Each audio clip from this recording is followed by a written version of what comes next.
Bill Gates has labelled Australia's ban on nuclear political. He seems to suggest that we have missed an opportunity here.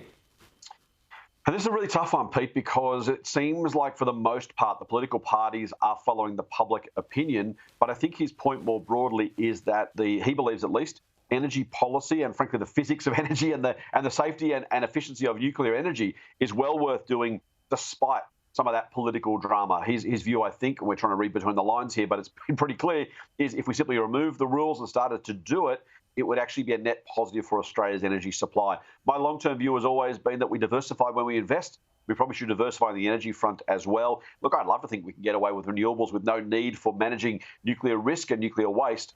By the same token, during COVID, we put work into 4, 5, 6 different vaccines and sort of waited to see which one worked, knowing full well some would die on the vine and that money would be, in air quotes, wasted, but at least we got there quickly. It strikes me energy policy-wise, given the challenges of climate change, we should be saying, you know what, let's throw everything at this one. We know we'll waste some of that money. We have to be okay with that if we want to make quick and very impactful change when it comes to energy supply. Yep, okay. Scott, UBS says the RBA may not hike rates in February. Interesting, because a lot of people think that they will. And a lot of your viewers now sitting up very straight, Pete, hoping that UBS is right because, of course, none of us want to pay more on our mortgages over the next few months. And the general consensus is, as you said, that they will increase rates. UBS saying, look, they're not making an outright prediction or saying it'll definitely happen. Their argument is that the RBA's expectation for inflation for the December quarter just finished was an annualised inflation rate of 8%. Now, current estimates from a lot of economists are maybe 7.6%, give or take a percentage point. So if they get to there, UBS's argument is, hey, the RBA said 8% would be where they thought we'd be, and they would have put policy prescriptions in place to deal with that 8% inflation. If it's lower than that, it gives them some wiggle room if they want it to say, you know what, we can actually afford to not put rates up in February, give ourselves a bit longer to see what's going on.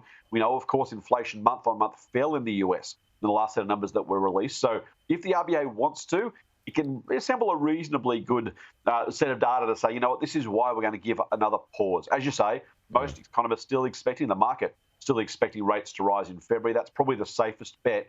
But to UBS's point, it's absolutely not a fait accompli, particularly because the RBA has shown itself to be a little bit dovish, a little bit keen to make maybe, have rates lower rather than higher over, frankly, years. If that remains their case and they're looking for opportunities, this may well be it. Okay, and just finally here, Scott, Spotify has announced overnight it'll axe 6% of its workforce. That's the latest round of major layoffs in the tech sector. What sort of an example does this set of where this is all going?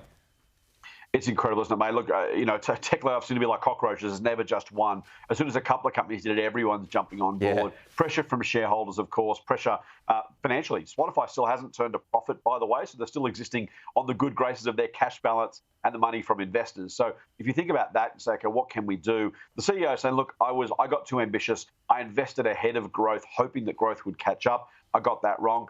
Add that to the likes of Amazon, to Google, to others who've said, you know what, we're going to have to lay off some staff. You know what, we talk about companies cutting costs as a good thing. I think it's probably worth thinking about CEOs that go on increase their costs in advance of that growth and then cut them, whether that should be reasonable. The ones that aren't cutting costs right now doesn't necessarily mean they're lazy. It might just mean they didn't go over the top in the first place. But yeah, look, I don't think this will be the last round of tech layoffs, unfortunately. No. A lot of companies saying, you know what, this COVID bump, Spotify, think about that, streaming music and podcasts. People are back to work. People are back in the office. They're not listening to as much Spotify as they were. Same with Amazon, not shopping online as much, and so on and so forth. True. So there's a lot of right sizing, to use the horrible jargon, because I think some companies are a little bit carried away that the new normal would be as good as the COVID period. Scott Phillips, the Chief Investment Officer at the Motley Fool. See you next week, Scott.